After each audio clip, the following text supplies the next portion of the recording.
Yeah,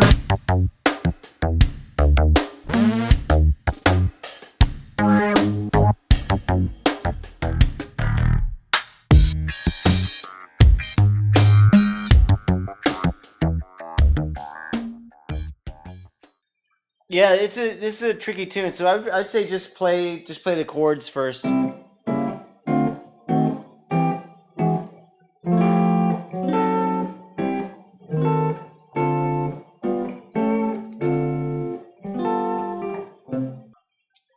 Oh yeah. Well, 2-5-1s are really common, and you can recognize them usually by finding the five chord. Like, and because you know a five chord when you see one, it's a dominant chord.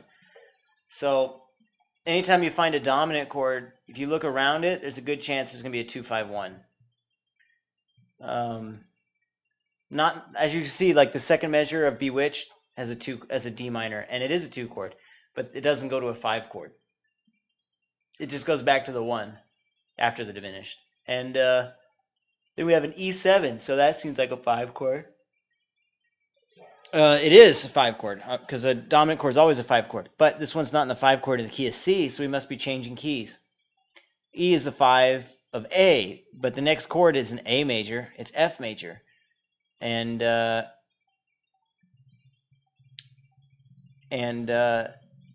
major is not in the key of A major, so they're swapping keys out on us, being real tricky all the time.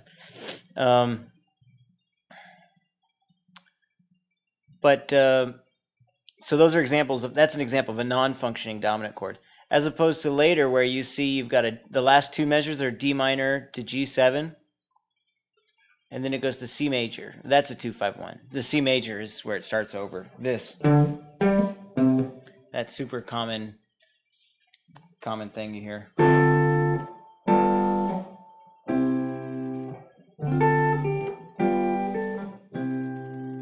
It's really old school.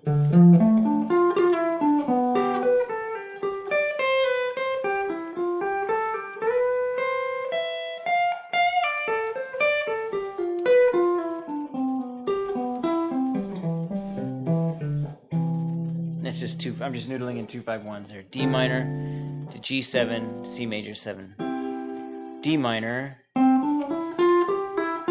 G7 to C. D minor to G, C. That was Lydian for a second there. To D minor to G to C. So it's a good progression to kind of get comfortable with because you see it a lot.